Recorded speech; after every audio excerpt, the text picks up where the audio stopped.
Muy buenas tardes, un placer saludarlos a todos. A mí me tocó en esta oportunidad, como ven en la lámina, la exposición del discurso según Fairclough. Más adelante vamos a estudiar un poco todo lo referente al discurso, al análisis del discurso, al análisis crítico del discurso, a los postulados de Fairclough y la importancia de sus postulados y su teoría. Como están viendo en la lámina, vamos a abrir la exposición con, este va a ser el índice. Vamos a primero hablar de la influencia en la obra de Fairclough, después el discurso, los postulados, análisis del discurso, análisis tridimensional, conclusiones y cerraremos con las referencias bibliográficas. Como periodista siempre cuando me plantea una exposición, una conferencia o desarrollar algún tema, me gusta mucho indagar sobre la vida de quien voy a hablar o sobre el tema del cual el cual voy a desarrollar. Como en esta oportunidad tengo la oportunidad, en esta oportunidad voy a hablar sobre Norman Fairclough. este, Indagué un poco por qué, cómo piensa, por qué sus postulados, por qué esa manera de abordar el estudio. Entonces, entre lo que encontré, eh, entre los textos que leí, encontré esto que dice que su obra está integrada por elementos teóricos metodológicos provenientes del materialismo dialéctico de Karl Marx, la lingüística sistémico-funcional de Michael Halliday y las elaboraciones de Michel Foucault, así como Antonio Gramsci y Roy Bhaskar. Llegamos al discurso y Fairclough define el discurso como una práctica social porque cree que casi todos los significados se construyen socialmente, que todo discurso es un producto social y una práctica social. Para hacer referencia o seguir con esta onda de la comprensión histórica del discurso, entre lo que investigué o entre las lecturas que hice, quiero compartir algunos datos interesantes que encontré en torno al discurso.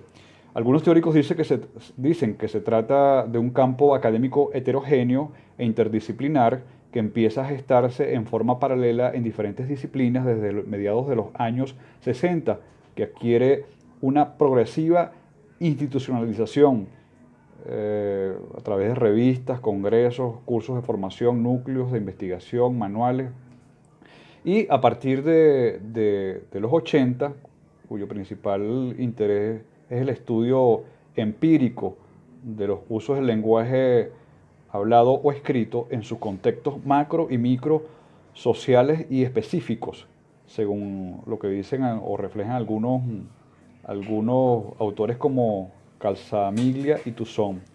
Este, También quiero decir que el análisis crítico del discurso tiene como antecedente directo e inmediato los desarrollos de la denominada lingüística crítica, la que desde los años 70 en Gran Bretaña se insertó por estudiar o se interesó por estudiar con herramientas analíticas propiamente lingüísticas las relaciones entre el lenguaje, poder y control social.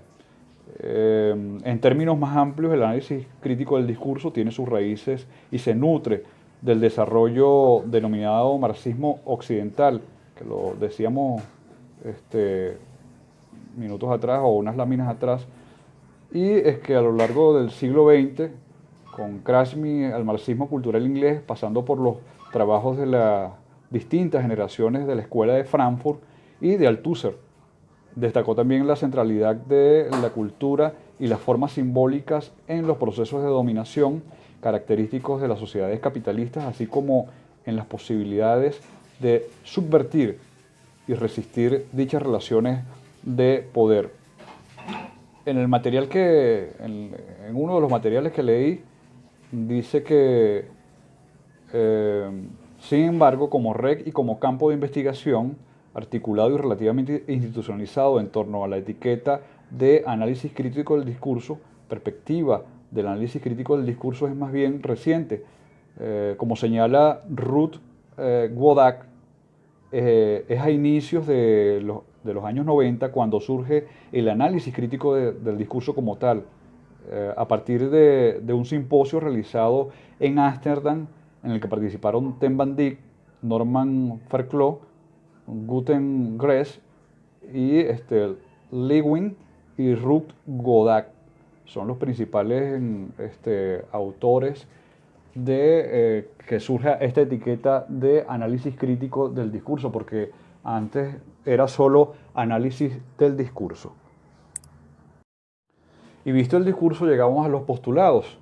El primer postulado dice que se caracteriza por desarrollar una teorización que revela la relación dialéctica entre el discurso y las estructuras sociales, dando cuenta del modo como el discurso, en tanto que la práctica social histórica situada, es, por un lado, modelado y determinado por las macro y microestructuras en las cuales está inserto.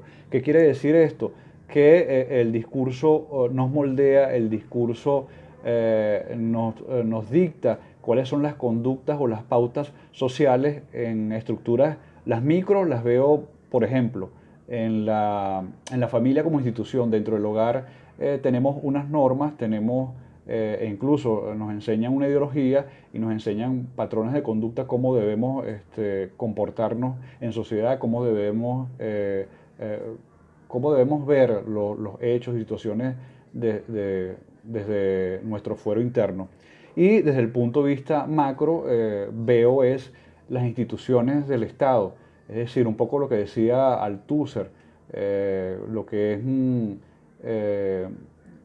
todo lo que es las instituciones del Estado, las escuelas, las instituciones públicas como los ministerios, incluso los medios de comunicación, las plataformas multimodales. De acuerdo con el segundo postulado de Fairclough, el análisis crítico del discurso se caracteriza por plantear que el discurso es una de las dimensiones de la vida social, pero que esta última en ningún caso puede reducirse al lenguaje o más en general a la semiosis. ¿Qué nos quiere decir Fairclough con esto? Que el análisis del discurso no lo podemos ceñir o limitar solo al interpretante, al objeto, al intérprete. Tenemos que analizar o tenemos que incluir en el análisis otros aspectos como el contexto, por ejemplo. Y el tercer postulado, que es quizás el que más caracteriza el análisis crítico del discurso, es el de estudiar especialmente las relaciones entre el lenguaje y el poder, buscando revelar el modo en que el discurso juega un rol central en los mecanismos de dominación y control social, característicos en las sociedades capitalistas contemporáneas. Es esa relación del discurso y el poder, cómo nos moldean, cómo nos manipulan, cómo juegan con nosotros los ciudadanos como marionetas desde el poder a través del lenguaje, creando nuevos significados, nuevos referentes, nuevas lenguas. Por ejemplo, el gobierno de Hugo Chávez y el gobierno de Maduro, toda la parte como han renombrado, han vuelto a nombrar, por ejemplo, las instituciones del Estado. Antes era PTJ, ahora es ICPC, otras instituciones, tantas otras instituciones que han cambiado de nombre, e incluso ya los ministerios, ningún ministerio se le conoce como se le conocía antes, que era el Ministerio de Defensa, el Ministerio de Interior y Justicia, Ministerio de Industria, Ministerio de Energía y Minas. Ahora se le conoce con un nombre larguísimo, Ministerio para el Poder Popular, y 3 puntos suspensivos más, que el nombre es larguísimo. El cuarto postulado de Fairclough está estrechamente vinculado con el tercer postulado. El análisis crítico del discurso, que se caracteriza por un espíritu crítico, lo que supone un compromiso explícito con los sujetos sociales más desfavorecidos, así como su interés por generar formas de conocimiento que contribuyan a la democratización y emancipación de la sociedad. ¿Qué nos quiere decir Fairclough con este postulado? Que nosotros los investigadores tenemos el deber de velar, lo que está oculto, de velar esa relación que hay entre el discurso y el poder, cómo el poder utiliza el discurso, el lenguaje para manipular a los ciudadanos en diferentes naciones, en diferentes comunidades, en diferentes sociedades, como se quiera ver, y cómo se utiliza el lenguaje para hacernos creer o imponer paradigmas creados por ellos mismos para precisamente ellos perpetuar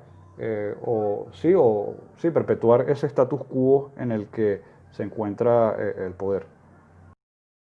Como quinto postulado, destaca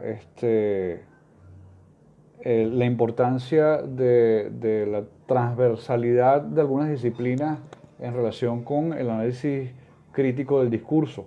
Por eso es que dice que es posible señalar que el análisis crítico del discurso posee una identidad disciplinar caracterizada por la mixtura de un poderoso anclaje en la tradición lingüística, por un lado, con muy fuerte vocación transdisciplinar por otro lado. ¿Qué quiere decir esto? Que el análisis crítico del discurso no es abstracto, no es solo, se sirve de varias disciplinas, la antropología, la sociología, la psicología, entre otras ramas del saber. Llegamos al análisis del discurso y para Fairclough es el análisis de cómo los textos hablados o escritos operan dentro de una práctica sociocultural. A mí se me ocurre en esta visión de Fairclough es por ejemplo, cómo los textos escolares reproducen los modelos, las conductas, las pautas sociales a través de la historia, pues. Son fundamentales para moldearnos desde la escuela, además que la escuela ya es una institución moldeadora, refuerza este patrón, los textos con los que estudiamos en las escuelas, en los liceos, en las universidades. En sus estudios, Fairclough habla del análisis tridimensional, o por todo lo que venimos hablando, él dice que este estudio hay que abordarlo tridimensionalmente. Dice que el modelo tridimensional consiste en conceptualizar y analizar cualquier evento discursivo en tres facetas o dimensiones. La primera, como texto, pieza de lenguaje escrito o hablado, como práctica discursiva que involucra los procesos de producción e interpretación de texto. Como práctica social, en términos del marco situacional e institucional del evento discursivo. Acá yo no voy a profundizar porque estos son temas o puntos que van a desarrollar los demás compañeros de equipo. Entre las conclusiones podemos decir que el objetivo central de Fairclough es que se puedan entender adecuadamente los procesos de reconfiguración en las sociedades en las últimas décadas, lo que denomina capitalismo tardío. Los cambios sociales no podrán ser comprendidos si no son analizados desde las perspectivas socioculturales y la importancia y el rol transdisciplinar del análisis crítico del discurso, es decir, cómo se alimenta de las otras ramas del saber, de las otras profesiones o de los otros, de las otras ciencias, el análisis crítico del discurso. Por último tenemos las referencias bibliográficas, algunos de los textos consultados y leídos para poder armar estas láminas y la exposición. A todos ustedes, muchas gracias.